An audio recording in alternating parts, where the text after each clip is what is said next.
Isang araw, kapag gumuho na ang kanilang huwad na kaharian, ang aking mapang-aping biyenan ay luluhod sa harap ko sa gitna ng putikan habang nagmamakaawa. Ang aking walang utang na loob na asawa ay mawawalan ng bawat sentimo ng kanyang yaman. At ang taksil kong pinsan na nagnakaw ng aking buhay ay maiiwang nag-iisa sa karukhaan. Ngunit ako, nakatayo ng tuwid, ay ngingiti lamang habang hawak ang aking kalayaan. Hindi na nila kailanman muling maaabot ang liwanag ng aking bagong simula. Nakatayo ako sa gitna ng marangyang kusina ng mansyon. Maingat na inaayos ang mga tray ng mamahaling kakanin para sa ingranding handaan ni Doña Celia. Nang marinig ko ang mga pabulong na boses mula sa bahagyang nakabukas na pinto ng opisina sa dulo ng pasilyo, hindi ko na kayang magtiis. Mateo, buntis ako. At hindi ko hahayaang lumaki ang anak natin habang ang baog mong asawa ang reyna sa bahay na ito. Ang boses na iyon ay pagmamay-ari ni Leona, ang aking pinsan, na itinuring kong sariling kapatid. Ang taong pinatira ko sa ilalim ng aming bubong nang wala siyang matakbuhan. Huminahon ka, Leona babe. Konting tiis na lang. Kailangan ko muna ang pirma ni Amihan sa trust fund ng tatay niya para makuha natin ang buong halaga. Pagkatapos nun, itatapon ko siya na parang basura. Nanginig ang telepono sa loob ng aking bulsa sa apron. Isang mensahe mula kay Mateo ang lumabas sa screenami. Asikasuhin mo si Mommy at huwag mong kalimutang ihanda ang paborito mong kwintas para ipahiram kay Leona mamaya. She needs to look elegant for the business partners. Gawin mo na. Pumasok sa kusina si Manang Linda, ang matandang kasambahay na may bakas ng takot sa mukha. Ma'am Amihan, galit na po si Doña Celia sa labas. Bakit daw po hindi pa nakaayos ang presidential table? Kayo raw po ang may-ari ng catering na ito, ngunit bakit mukhang wala kayong pakialam? Walang luhang pumatak sa aking mga mata.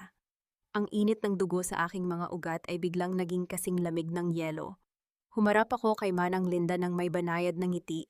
Pakisabi kay Doña Celia, maayos ang lahat, parating na ako. Inilabas ko ang aking telepono, sa halip na sumigaw o pumasok upang magwala. Dahan-dahan akong lumapit sa siwang ng pinto ng opisina.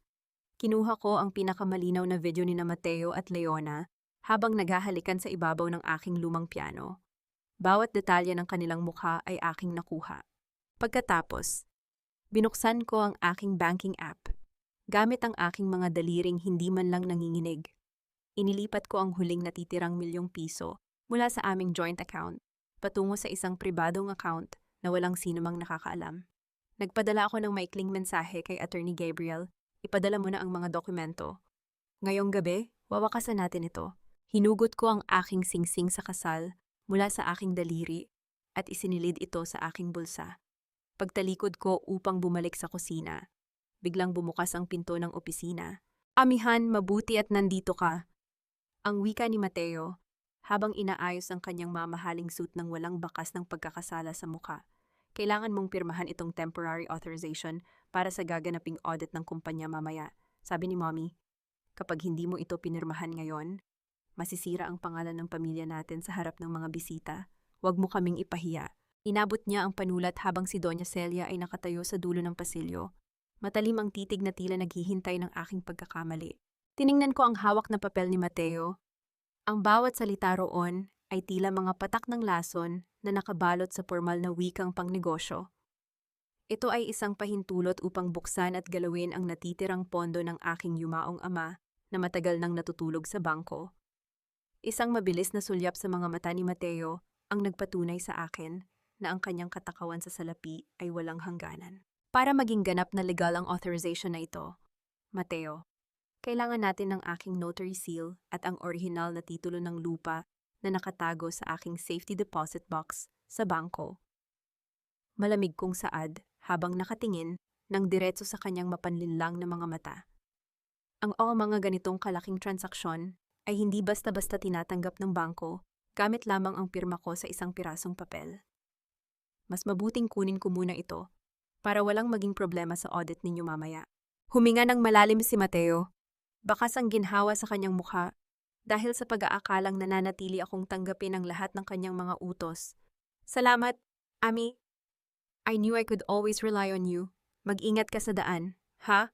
Isang mapang-uyam na singhal ang narinig ko mula kay Doña Celia na nakatayo sa dulo ng pasilyo. Hawak ang kanyang mamahaling pamaypay habang nakataas ang kilay. Siguraduhin mo lang na mabilis ka, amihan. Napakabagal mo pa namang kumilos. Huwag mong sisirain ang gabi ko sa pamamagitan ng pagkahuli sa aking handaan. Napakaraming mahahalagang tao ang darating at ayaw kong mapahiya dahil sa isang tulad mo. Huwag kayong mag-alala, Doña Celia. Sisiguraduhin kong magiging napaka-enggrande at hindi ninyo malilimutan ang gabing ito. Sagot ko ng may banayad at formal na ngiti.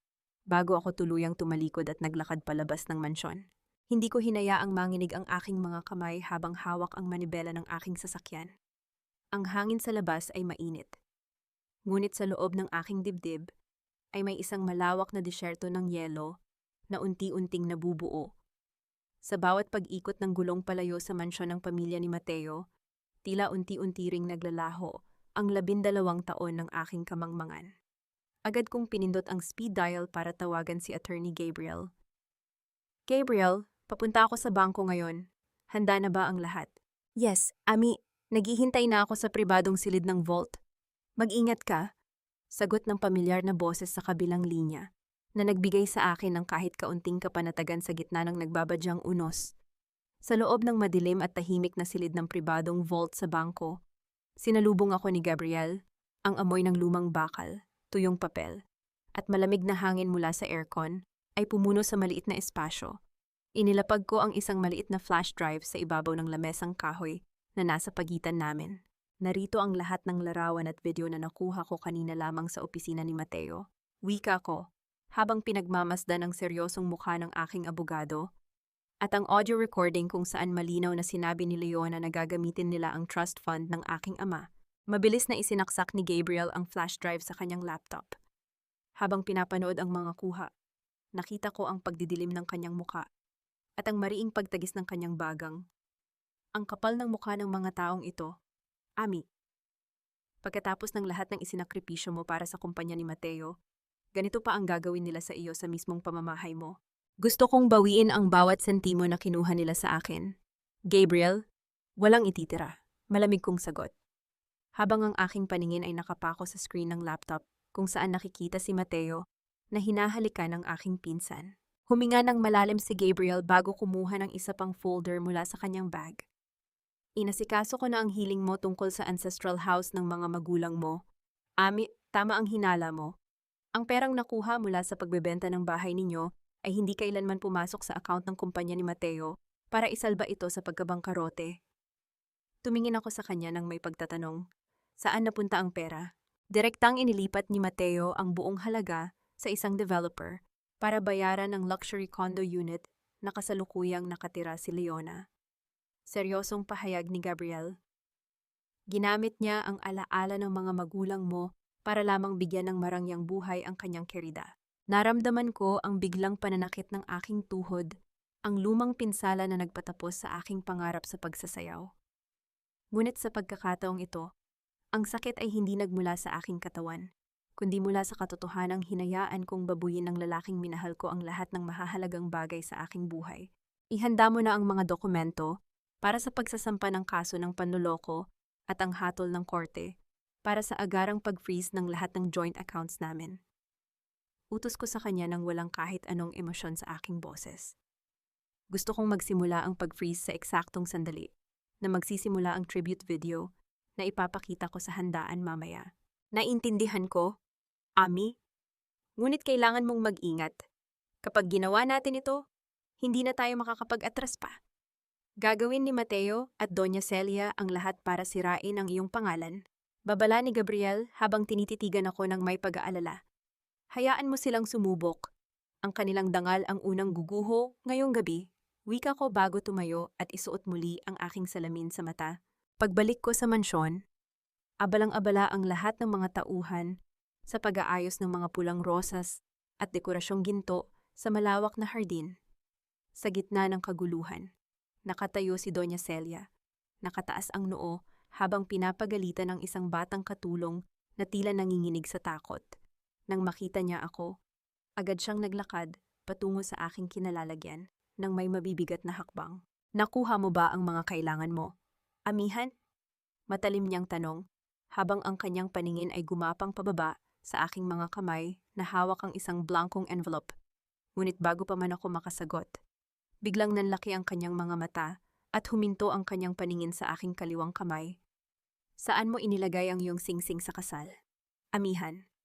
Bakit hubad ang iyong daliri sa araw ng aking kaarawan? Inayos ko ang aking tindig at hinarap ang matalim na titig ng aking biyenan. Tinanggal ko muna ito habang nagluluto at naglilinis sa kusina. Doña Celia, ayaw ko namang marumihan ang gintong simbolo ng pamilya ninyo. Banayad kong sagot habang dahan-dahang kinukuha ang singsing mula sa aking bulsa at isinusuot ito muli sa harap niya. Tumingin siya sa aking kamay ng may pagdududa, ngunit bago pa siya makapagsalita, ay mabilis siyang tinawag ng kanyang sekretarya upang batiin ang mga unang bisita, nakadarating pa lamang sa tarangkahan ng mansyon. Isang malamig na ngiti ang sumilay sa aking mga labi habang pinagmamasdan ang kanyang pag-alis. Dumating ang gabi, at ang malawak na hardin ay napuno ng liwanag ng mga kristal na dekorasyon at tawanan ng mga piling panauhin mula sa matataas na lipunan ng Maynila. Ang hangin ay mabango mula sa mga mamahaling pabango at sariwang rosas. Ngunit para sa akin, ito ay amoy ng isang paparating na bitay. Nakita ko si Leona na pumasok. Nakataas ang noo habang suot ang isang mamahaling kwintas na brilyante ang kwintas na binili ni Mateo gamit ang pondo na galing sa pawis at dugo ng aking pamilya. Nagsimulang magsalita si Doña Celia. Sa harap ng lahat sa gitna ng entablado, buong pagmamalaki niyang inihayag ang kadakilaan at yaman ng pamilya ni Mateo, habang palihim na pinatutsadahan ang aking nakaraan bilang isang simpleng mananayaw na mapalad lamang na kinupkop ng kanilang marangal na tahanan. Matapos ang kanyang pananalita, tumayo si Mateo upang magbigay ng isang engrandeng toast para sa kanyang ina at sa akin.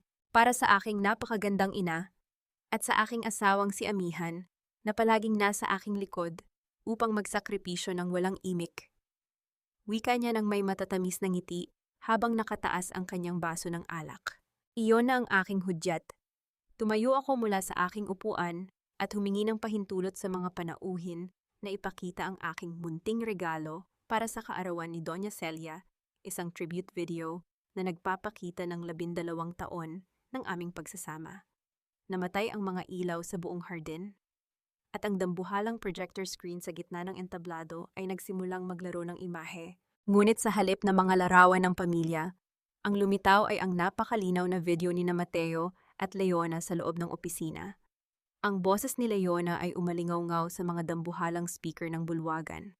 Bawat salita ay tila isang matalim na kutsilyo na humihiwa sa katahimikan ng gabi. Buntis ako, Mateo. Itatapon ko siya na parang basura pagkatapos makuha ang trust fund. Walang sino mang nakapagsalita sa buong hardin. Ang baso ng alak sa kamay ni Mateo ay nalaglag at lumikha ng isang matalim na tunog ng pagkabasag sa makintab na marmol na sahig. Ang kulay sa kanyang mukha ay tuluyang naglaho, naging kasing puti ng abo habang nakatitig sa screen.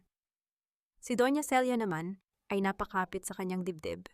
Ang kanyang mukha ay napuno ng matinding kahihiyan at takot habang nakikita ang mga mapanghusgang tingin at bulungan ng kanyang mga kasosyo sa negosyo. Lumakad ako patungo sa entablado ng may regalong tindig. Ang bawat hakbang ko ay puno ng kapangyarihan. Inilapag ko sa harap ni Mateo ang isang pulang folder na naglalaman ng mga dokumento ng diborsyo at ang formal na pagbawi sa lahat ng ari-arian na pagmamay-ari ng aking pamilya. Lumapit ako kay Doña Celia. Kinuha ang kanyang nanginginig na kamay at ginawa ang huling pagmamano sa kanyang trono. Salamat sa 12 taon ng pagtuturo sa akin kung sino ang hindi ko dapat pagkatiwalaan. Malamig kong ibinulong sa kanyang tainga, sapat na upang marinig ng mga taong nakapaligid sa amin. Mabilis akong tumalikod at naglakad palabas habang naririnig ang sigawan at kaguluhan sa aking likod. Ngunit nang marating ko ang parking lot, naramdaman ko muli ang panginginig ng aking telepono sa loob ng aking bulsa. Agad ko itong sinagot. At ang nag-aalalang boses ni Gabriel ang sumalubong sa akin. Ami, kailangan mong umalis agad dyan. Nag-file si Mateo ng counterclaim sa korte ilang minuto pa lamang ang nakalilipas. Kinasuhan kanya ng corporate theft at binigyan ng utos ang bangko na i-freeze ang lahat ng accounts mo bago pa natin magawa ang sa kanya. May mga pulis na paparating sa mansyon ngayon din para sa iyo. Huwag kang mag-alala. Gabriel! Mahinahon kong sagot habang mabilis na binubuhay ang makina ng aking sasakyan upang umalis sa parking lot. Inasahan ko na ang maruming laro ni Mateo. Ang mga personal kong pondo ay matagal ko nang inilipat sa isang hiwalay na account bago pa man niya maisip na gawin ito. Papunta ako ngayon sa lumang bahay ni na Papa. Mabilis kong pinatakbo ang sasakyan, papalayo sa mansyon ng mga manloloko. Sa aking likuran, ang mapuputi at mapupulang liwanag ng mga sasakyan ng pulisya ay unti-unting lumilitaw sa madilim na pasilyo ng subdivision, ngunit huli na sila para sa akin. Pagdating ko sa aming lumang ancestral home sa Quiapo, naramdaman ko ang kakaibang katahimikan ng gabi. Ang bahay na ito ay saksi sa aking kabataan. Sa bawat pag-ensayo ko ng sayaw noong bata pa ako, at sa mga pangarap na aking isinakripisyo para sa isang lalaking hindi kailanman naging karapat-dapat. May amoy ng lumang kahoy at alikabok na sumalubong sa akin pagpasok ko sa pinto. Sinalubong ako ni Tita Rosa nang may pag-aalala sa kanyang mga mata. Mahigpit niyang hinawakan ang aking dalawang kamay. Hawak niya ang isang maliit na kahon na gawa sa nara. Ami, alam kong darating ka. Ito ang huling ibinili ng iyong ama bago siya mamatay. Sinabi niya sa akin na kung sakaling dumating ang araw na maging madilim ang iyong mundo at maging taksil ang mga taong nakapaligid sa iyo, ibigay ko ito sa iyo. Wika ni Tita Rosa habang iniaabot ang isang lumang pilak na susi. Nasa El Nido, Palawan ang ligtas na kahon kung saan nakatago ang katotohanan tungkol sa iyong pamilya at ang tunay na yaman ng iyong ama. Biglang bumukas ang pinto ng bahay ng walang babala. Lumikha ng isang malakas na tunog na yumanig sa lumang dingding ng bahay. Pumasok si Mateo. Basang-basa sa ulan, gulay-gulay ang buhok, at may matinding galit sa kanyang mga mata. Amihan, paano mo nagawa ito sa akin? Sinira mo ang pangalan ko? Sinira mo ang kumpanya ko? Sigaw niya. Habang tumutulo ang tubig ulan mula sa kanyang mukha, patungo sa sahig. Iurong mo ang mga kaso, amihan. Kung hindi, sisiguraduhin kong mabubulok ka sa kulungan. Ako ang may-ari ng lahat ng mayroon ka. Tinitigan ko siya ng may malamig na kapuotan, ngunit walang kahit kaunting bakas ng takot sa aking mukha. Ang pangalan mo, Asel, Mateo, ay matagal mo nang sinira noong pinalagpas mo ang ginawa ni Leona sa aking sapatos. At noong ginamit mo ang pera ng mga magulang ko para sa marangyang buhay ng iyong kirida, mahinahon ngunit mariin kong saad. Wala ka ng kapangyarihan sa akin ngayon. Ang bawat hakbang mo ay binabantayan na ng batas. At para sa iyong kaalaman, hindi mo na kailanman mahahawakan ang pondo ng aking ama. Hindi ko na siya hinintay pang sumagot o gumawa ng marahas na hakbang. Nilampasan ko siya habang nakatayo siyang parang estatwa sa gitna ng sala. At lumabas ako sa ulan patungo sa naghihintay na sasakyan ni Gabriel na maghahatid sa akin sa paliparan. Habang nakaupo ako sa loob ng eroplano patungong Puerto Princesa, binuksan ko ang aking telepono upang tingnan o basahin ang huling balita sa social media. Isang mabilis na ulat ang lumabas si Mateo ay formal nang sinampahan ng kasong estafa ng kanyang sariling mga kasosyo matapos malantad ang video ng pagtataksil at ang lihim na paglipat ng pondo sa account ni Leona. Ngunit sa dulo ng ulat, may nakalakip na larawan ng isang misteryosong lalaki na nakatayo sa labas ng aking ancestral home na may hawak na isang pamilyar na dokumento, isang dokumentong may opisyal na selyo ng aking yumaong ama. Malayo sa mausok at magulong lansangan ng Maynila, sumalubong sa akin ang banayad na simoy ng dagat sa El Nido, Palawan. Ang paulit-ulit na tunog ng mga alon na humahampas sa puting dalampasigan ay tila isang kanta na nagpapatulog sa aking mga pag-aalala. Sinalubong ako ni Lola Esmeralda, isang matandang kaibigan ng aking ama, sa kanyang maliit ngunit malinis na bahay kubo na nakatayo sa tabing dagat. Ang kanyang ngiti ay may dalang init na matagal ko nang hindi nararamdaman sa piling ng pamilya ni Mateo. Habang naglalakad ako sa malambot na buhangin upang lasapin ang kapayapaan, naramdaman ko ang biglang kirot sa aking kaliwang tuhod. Ang pinsalang ito, na natamo ko 13 taon na, ang nakalilipas sa gitna ng entablado, ang tuluyang pumatay sa aking pangarap na maging isang pandaigdigang mananayaw. Hinaplos ko ang lumang pilat sa aking balat. Ang bawat kirot ay tila nagbabalik ng alaala ng gabing iyon, ang gabi kung kailan gumuho ang aking mundo, at nagsimula akong sumuko sa buhay upang maging isang masunuring asawa na lamang. Amihan, anak! Marahang tawag ni Lola Esmeralda habang tinuturo ang isang lumang bulwagan na gawa sa kawayan at nipasagilid ng kanyang bakuran. Maaari mong gamitin ang lugar na ito upang turuan ang mga bata rito na sumayaw. Ang sining ay hindi naman talaga namamatay sa puso mo. Naghihintay lamang ito ng tamang oras para muling mabuhay. Tumingin ako sa lumang bulwagan. May kaunting takot at pag-aalinlangan sa aking puso. Ngunit may isang maliit na apoy na tila muling nagliyab sa aking dibdib sa ideya ng muling pagtuturo ng sining na labis kong minahal. Nanginig ang aking telepono sa ibabaw ng lamesang gawa sa kawayan. Agad ko itong sinagot at narinig ang seryosong boses ni Gabriel. Natanggap na namin ang formal na reklamo ni Mateo sa piskalya. Kinasuhan kanya ng corporate theft upang magsilbing ganti sa ginawa mo. Sinusubukan ng kanyang mga abogado na itrace ang mga ari-arian mo rito sa bansa para magamit na panakot sa'yo. Hayaan mo silang sumubok. Gabriel, wala silang makikitang kahit ano dahil legal at malinis ang bawat paglipat ng pondo na ginawa ko. Magpatuloy ka lang sa paghahanda ng kaso laban sa kanila. Sagot ko ng may matatag at malamig na tinig. Matapos ang aming pag-uusap, kinuha ko ang lumang pilak na susi na ibinigay sa akin ni Tita Rosa. Sa tulong ni Lola Esmeralda, binuksan namin ang isang lihim na kahon na nakatago sa ilalim ng lumang sahig ng kubo nang umikot ang susi sa loob ng kandado. Walang ginto o mamahaling alahas ang aking nakita sa loob.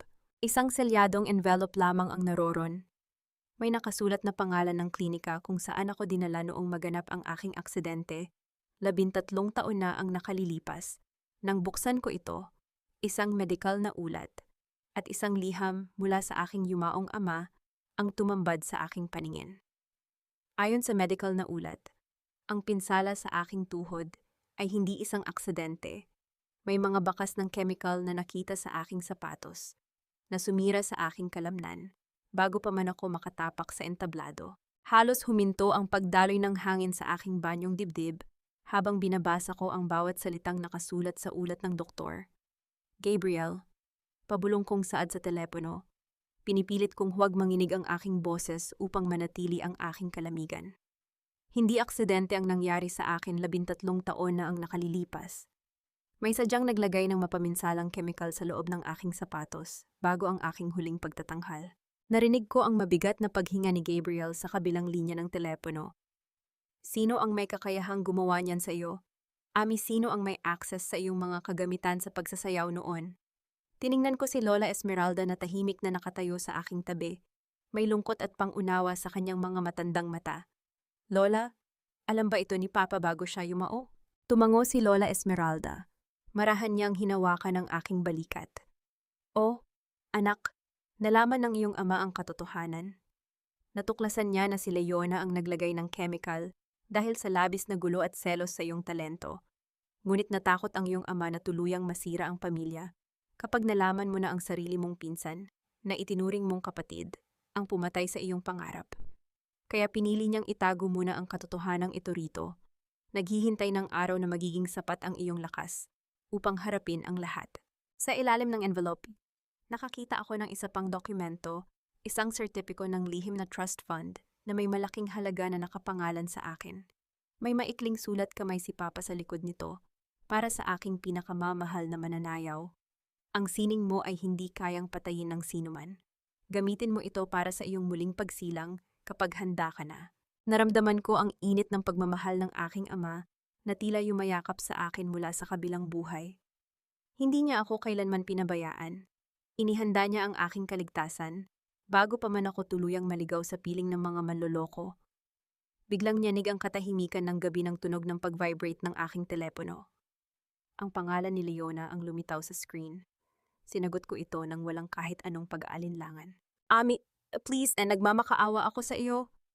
Narinig ko ang humihikbi at basang boses ni Leona sa kabilang linya.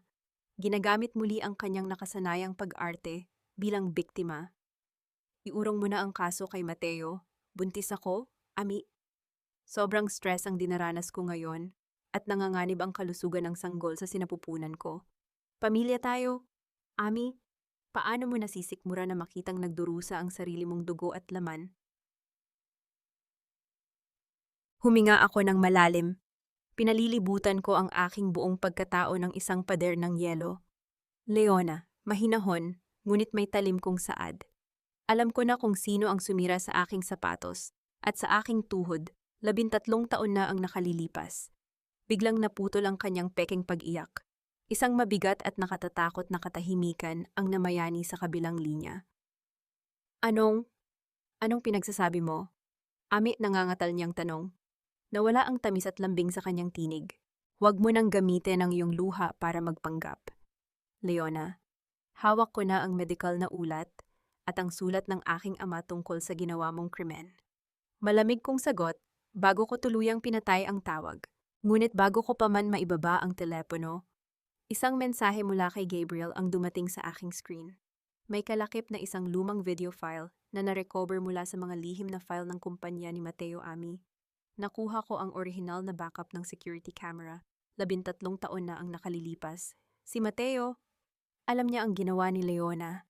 Siya ang nagbura ng video para protektahan si Leona dahil sa utang na loob ng kanilang pamilya.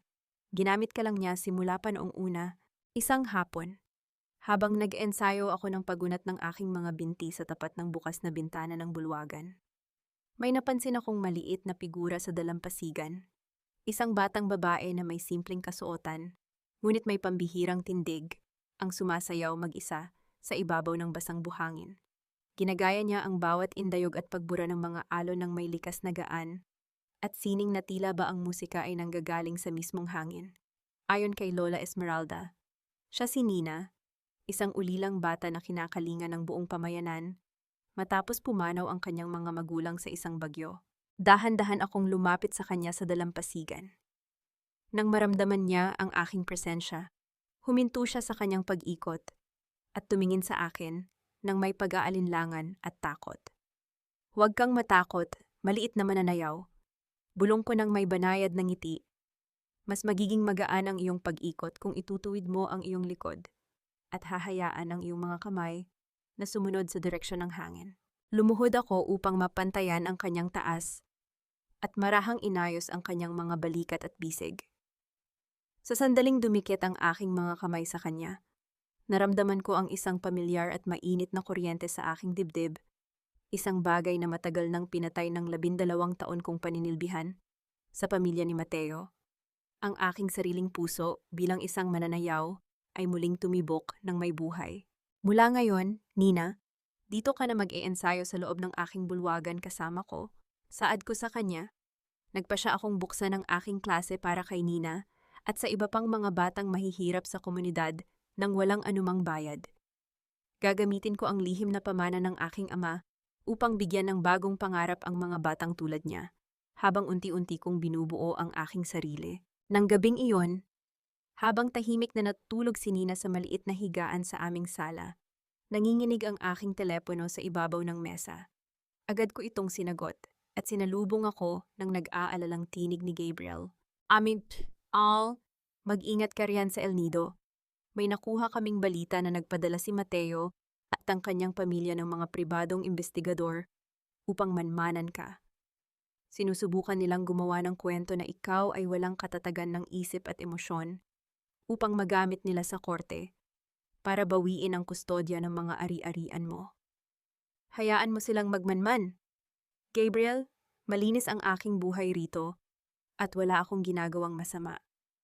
Matatag kong sagot habang nakatingin sa mahimbing na tulog ni Nina. Kinabukasan, matapos ang unang opisyal na klase ng pagsasayaw, naghanda ako ng merienda para sa mga bata sa kusina. Ngunit nang bumalik ako sa bulwagan, napansin kong wala si Nina sa piling ng ibang mga bata. Lumabas ako ng kubo upang hanapin siya sa tabing dagat. Tinawag ko ang kanyang pangalan ng paulit-ulit, ngunit walang sumasagot. Tanging ang malakas na ihip ng hangin at ang tunog ng mga alon ang naririnig ko. Mabilis akong naglakad patungo sa dulo ng tulay na gawa sa kahoy malapit sa mga bangka ng mga mangingisda. Doon ko napansin ang isang mamahaling itim na sasakyan na may plaka ng Maynila na nakaparada sa ilalim ng mga puno ng niyog, isang bagay na hindi karaniwan sa tahimik na pamayanang ito. At sa di kalayuan, nakita ko ang anino ng isang matangkad na lalaki na may hawak na isang manika habang unti-unting lumalapit kay Nina na nakatayo mag-isa sa gilid ng madilim na tubig. Mabilis kong tinakbo ang distansya sa pagitan namin ni Nina. Binabaliwala ang kirot sa aking tuhod. Nina, sigaw ko, habang mabilis kong hinila ang bata sa aking likuran at hinarap ang estrangherong lalaki ng may matatalim na mata. Sino ka? At anong kailangan mo sa aking mag-aral? Bahagyang napaatras ang lalaki. Nagpakita ng isang mapanlinlang na ngiti nang mapansin ang paglapit ng ilang lokal na mangingisda na may hawak na mga kasangkapan sa bangka. Huwag kayong matakot. Ma'am Amihan, ako ay isang pribadong investigador na inupahan lamang ni G. Mateo upang ihatid ang subpina na ito sa inyo. Magkita na lamang daw kayo sa korte sa Maynila. Inilapag niya ang isang formal na envelope sa ibabaw ng bangka bago mabilis na sumakay sa kanyang sasakyan at umalis palayo. Pagbalik namin sa bahay kubo, mahigpit kong niyakap si Nina upang pakalmahin ang kanyang panginginig. Habang pinatutuyo ni Lola Esmeralda ang buhok ng bata, nanginginig ang aking telepono sa ibabaw ng mesa. Ang nag-aalalang tinig ni Gabriel ang sumalubong sa akin. Ami, kinakuha ko na ang opisyal na resulta ng DNA test ni Leona mula sa aking mga contact. Isang malaking kasinungalingan ang lahat. Hindi kay Mateo ang anak na dinadala niya. Nakipagkita siya sa isa pang mayamang kasosyo sa negosyo ni Mateo upang hututan ito ng pera. At ginamit lamang niya si Mateo bilang proteksyon. Huminga ako ng malalim. Nakakaramdam ng isang malamig na kasiyahan sa aking dibdib. Nalaman na ba ito ni Mateo? O, Ami, at mas malala pa rito. Patuloy ni Gabriel. Nang malaman ito ni Doña Celia, nakaranas siya ng matinding stroke dahil sa kahihiyan at pagkasira ng kanilang pangalan sa publiko. Paralisado ang kalahati ng kanyang katawan ngayon. At sa mismong gabi na dinala si Doña Celia sa ospital, nilimas ni Leona ang lahat ng natitirang cash at mga alahas sa mansyon bago siya tuluyang tumakas at maglaho. Bago ko pa man matapos ang aking pag-uusap kay Gabriel, isa pang tawag ang pumasok sa aking telepono. Ang pangalan ni Mateo ang lumabas sa screen. Sinagot ko ito at ang boses ng isang tuluyang nadurog at talamak na lalaki ang aking narinig. Ami, please, kailangan kita. Umiiyak niyang saad. Ang kanyang tinig ay mahina, nanginginig, at puno ng kawalan ng pag-asa. Wala na si Leona, niloko niya ako. Ami, ninakawan niya kami, si Mommy. Nasa ospital siya ngayon, hindi makapagsalita at hindi makagalaw. Wala akong pera para sa mga gamot niya. Ikaw lang ang may alam kung paano patakbuhin ang buhay namin. Ami, please, nagmamakaawa ako sa'yo. Bumalik ka na. Pamilya pa rin tayo. Hindi mo pwedeng talikuran ang biyanan mo. Tumingin ako sa madilim na abot-tanaw ng dagat. Walang kahit isang patak ng luha o awa sa aking mga mata. Ang dumi na iniwan mo sa iyong sariling higaan ay ikaw ang dapat maglinis. Mateo, malamig kong sagot. Ang aking boses ay walang kahit anong emosyon. Huwag mo akong tawaging tagapagligtas. Dahil matagal ko nang isinara ang pinto ng aking buhay para sa inyo, harapin mo ang iyong sariling karma. Ibinaba ko ang telepono at pinatay ang aking cellular network upang makamit ang kapayapaan. Ngunit ng gabing iyon, sa gitna ng malalim na katahimikan ng gabi, nagising ako dahil sa banayad na tapik ni Lola Esmeralda sa aking balikat. Amihan, anak, bulong niya. Ang kanyang tinig ay puno ng kaba. May tao sa labas ng bulwagan ng pagsasayaw. Dahan-dahan akong sumilip sa bintana ng kubo. Sa ilalim ng maputlang liwanag ng buwan sa dalampasigan, nakita ko si Mateo na nakatayo. Basang-basa ng pawis, gulo-gulo ang damit, at mukhang isang pulubing na walan ng bait. Ngunit sa likod ng mga rami ng puno ng niyog sa dikalayuan, nakita ko rin ang anino ng dalawang armadong lalaki na may hawak na mga dokumento ng utang. Dahan-dahang lumalapit sa kanyang kinalalagyan. Hindi ko binuksan ang pinto ng aming kubo. Sa halip, sa tulong ng mabilis na pagpindot sa aking telepono, agad kong tinawagan ang lokal na barangay at ang mga awtoridad ng El Nido. Sa loob ng ilang minuto, ang tahimik na dalampasigan ay napuno ng liwanag ng mga sulo ng mga mangingisda at mga pulis na mabilis na pinalibutan. Ang mga armadong lalaki na naghahanap kay Mateo, nasaksihan ko mula sa bintana ang mabilis na pagdakip sa mga maniningil ng utang na iligal na pumasok sa aming bayan. Kasama si Mateo na nanginginig sa takot at walang tigil sa pagsigaw ng aking pangalan habang kinakaladkad siya ng mga awtoridad patungo sa himpilan ng pulisya. Ang kanyang tinig ay tila isang kahabag-habag na bulong na agad na nilamon ng hampas ng alon sa pampang. Kinabukasan, sumikat ang araw ng may kakaibang liwanag. Dumating si Gabriel sa El Nido, bitbit ang isang makapal na kwaderno ng mga legal na dokumento na may opisyal na selyo ng korte sa Maynila. Ang kanyang mukha ay maaliwalas, malayo sa pagod na karaniwan niyang dala. Ami, nanalo tayo!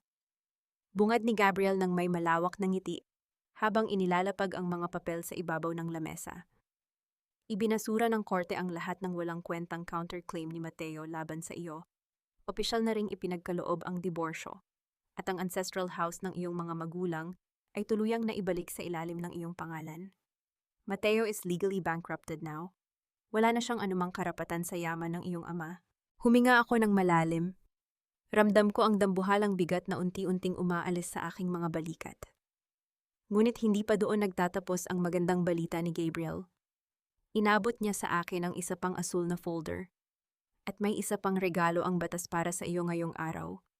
Dugtong niya ng may malambot na tinig. Aprobado na ang formal na adoption mo kay Nina. Opisyal mo na siyang anak. Ami, walang sino man ang makakakuha sa kanya mula sa iyo. Niyakap ko ng napakahigpit si Nina na noon ay kakarating pa lamang mula sa kusina. Naramdaman ko ang pagdaloy ng mga luha ng dalisay na kaligayahan sa aking mga pisngi. Ang bawat sakripisyo at laban na aking pinagdaanan ay nagbunga ng isang bagong simula na walang sino mang makasisira. Kasama si Lola Esmeralda at ang mga tao sa pamayanan. Naghanda kami ng isang simpleng salusalo sa tabing dagat upang ipagdiwang ang kalayaan ng aking buhay at ang kaligtasan ni Nina. Ang bulwagan ng pagsasayaw na gawa sa kawayan ay napuno ng mga makukulay na tela at sariwang bulaklak ng dapo. Nag-eensayo ang mga bata para sa kanilang unang pagtatanghal sa ilalim ng aking pamamahala. Sa bawat galaw ng aking mga kamay habang nagtuturo, naramdaman ko ang ganap na pagbabalik ng aking lakas. Nang dapit hapon, habang naglalakad ako sa tabing dagat kasama si Nina sa ilalim ng papalubog na araw na nagbibigay ng gintong kulay sa buhanginan, nakaramdam ako ng isang kakaibang malamig na simoy ng hangin. Napahinto si Nina sa pagtakbo at mahigpit na humawak sa aking laylayan. Sa dulo ng dalampasigan, nakatayo ang pamilyar ngunit sirang-sirang figura ni Mateo. Nakalaya siya sa tulong ng piyansa, ngunit wala nang natitirang kahit na anong yaman o dangal. Dahan-dahan siyang naglakad, patungo sa aming direksyon. Ang kanyang mahabang anino ay gumagapang patungo sa aking mga paa, habang siya ay tila handang lumuhod muli sa buhanginan upang magmakaawa. Humarang si Gabriel sa aming harapan upang protektahan kami, ngunit marahan kong itinaas ang aking kamay upang ipahiwatig na maayos lamang ang lahat. Dahan-dahang lumapit si Mateo. Ang kanyang mukha ay marungis, nangangayayat ang kanyang katawan, at may mga bakas ng ulan, luha, at putik sa kanyang mga pisngi. Walang anumang sabi-sabi. Bigla siyang lumuhod sa basang buhangin sa aking harapan habang nakayuko ang kanyang ulo. Ami, patawarin mo ako! Humihikbi niyang wika. Ang kanyang mga kamay ay nanginginig habang nakakapit sa kanyang sariling mga binti. Wala na akong mukhang maihaharap sa'yo. Ami, ako ang pinakaduwag na lalaki sa mundo. Alam ko ang ginawa ni Leona noon sa sapatos mo, ngunit pinili kong manahimik dahil sa maling pagpapahalaga sa utang na loob. Ginamit ko ang pera mo, sinira ko ang pangarap mo, at itinapon ko ang tiwala mo. Ngayon, iniwan ako ni Leona. Paralisado si Mommy, at wala na akong kahit na isang sentimo. Handa akong harapin ang lahat ng kaso at mabulok sa kulungan. Ami, gusto ko lang marinig mula sa iyo na pinatatawad mo ako bago ako mawala. Tiningnan ko si Mateo habang siya ay lumuluhod sa aking paanan. Noong una, akala ko ay makakaramdam ako ng matinding galit, o kaya naman ay isang malaking kasiyahan sa kanyang pagbagsak. Ngunit habang pinagmamasdan ko ang kanyang kahabag-habag na kalagayan, ang tanging naramdaman ko sa aking dibdib ay ang malalim na katahimikan at walang katulad na kawalan ng pakialam. Ang apoy ng aking galit at uwansya sa kanya ay tuluyan ng naging abo, na tuyo na kasabay ng dumi sa dalampasigan. Pinatatawad na kita, Amakyan, Mateo, mahinahon kong saad. Bawat salita ay may bigat ngunit walang kahit anong bakas ng galit o puot. Pinatatawad kita hindi dahil karapat-dapat ka sa kapatawaran ko, kundi dahil ayaw ko nang magdala ng anumang basura ng aking nakaraan sa aking bagong simula. Gusto kong maging malinis ang aking puso para kay Nina at sa aking sarili. Ngunit ang pagpapatawad ay hindi nangangahulugang may babalikan ka pa rito. Isinara ko na ang pinto ng aking buhay at hindi ko na ito muling bubuksan para sa iyo. Umalis ka na at asikasuhin mo ang sarili mong buhay. Tumingin si Mateo sa aking mga mata at doon niya nakita ang isang pader ng yelo na hindi na niya kailanman muling mababasag o matutunaw. Tumayo siya ng dahan-dahan. Kinuha ang kanyang lumang gintong singsing sa kasal sa loob ng kanyang bulsa at inilapag ito sa ibabaw ng isang malaking bato sa tabi ng tubig. Walang lingon-likod siyang tumalikod at naglakad palayo sa dalampasigan habang lumulubog ang araw sa abot tanaw.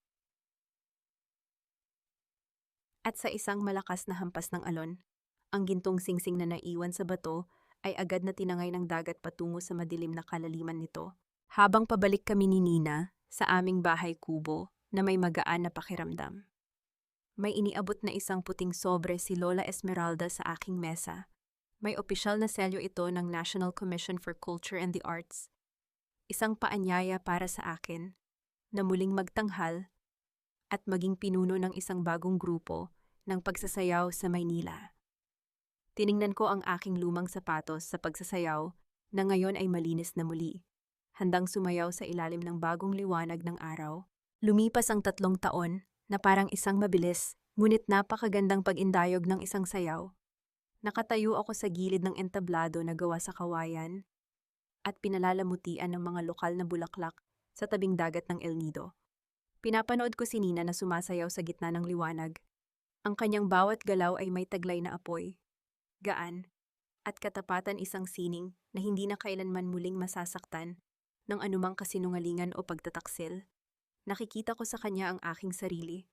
Ngunit sa pagkakataong ito, nakikita ko ang isang mananayaw na mas matatag, mas malaya, at hindi na kailanman magpapadikta sa sinumang lalaki.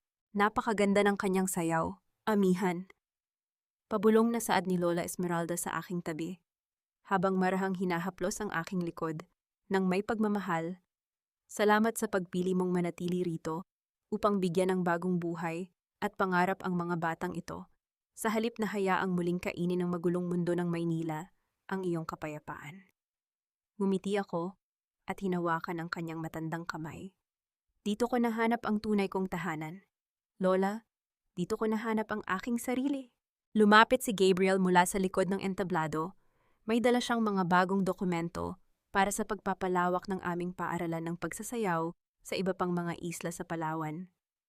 Hindi siya dumating bilang isang lalaking nais akong angkinin o ilagay sa ilalim ng kanyang kapangyarihan, kundi bilang isang matapat na kaibigan at professional na katuwang na may malalim na paggalang sa aking kalayaan. Amazing show, Amit. The children did a wonderful job. Masaya niyang sad habang nakatingin sa akin ng may paghanga. And your choreography was indeed a masterpiece. Salamat, Gabriel. Kung hindi dahil sa tulong mo noon, baka hindi ko nahanap ang lakas na tumayong muli ng ganito katatag. Sagot ko ng may taus-pusong pasasalamat. Tumingin ako sa malawak na asul na dagat habang dahan-dahang lumulubog ang araw. Nagbibigay ng isang marangyang gintong liwanag sa buhanginan at kalangitan. Sa nakaraang 3 taon, marami ang nagtanong sa akin kung nagawa ko bang patawarin ang mga taong sumira sa aking nakaraan.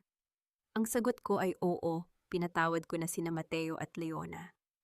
Ngunit ang aking pagpapatawad ay hindi dahil karapat-dapat sila sa aking awa, kundi dahil pinili kong alisin ang kanilang kapangyarihan na saktan o gapusin ako sa pamamagitan ng galit. Ang kapatawaran ay ang aking huling regalo sa aking sarili upang tuluyan kong makamit ang ganap na kapayapaan ng isip at kaluluwa sa piling ni Nina at Lola Esmeralda. Natutunan ko na ang isang tunay at masayang pamilya ay hindi kailanman binuo sa ibabaw ng bulag na sakripisyo at pagpapakasakit ng isang babaeng nagpapanggap na martir. Ang tunay na tahanan ay binuo ng paggalang, kalayaan, at katapatan sa sarili. Kung minsan, ang pagkawala ng lahat ng bagay na akala natin ay nagpapakita ng ating halaga ang siyang nagbibigay sa atin ng pagkakataon upang mahanap ang ating tunay na pagkatao at ang pangarap na matagal nating ibinaon sa dilim. Niyakap ko ng mahigpit si Nina nang matapos ang kanyang sayaw. habang ang tunog ng tawanan ng mga bata at ang banayad na hampas ng mga alon sa pampang ay patuloy na sumasabay sa magandang himig ng aming bagong buhay.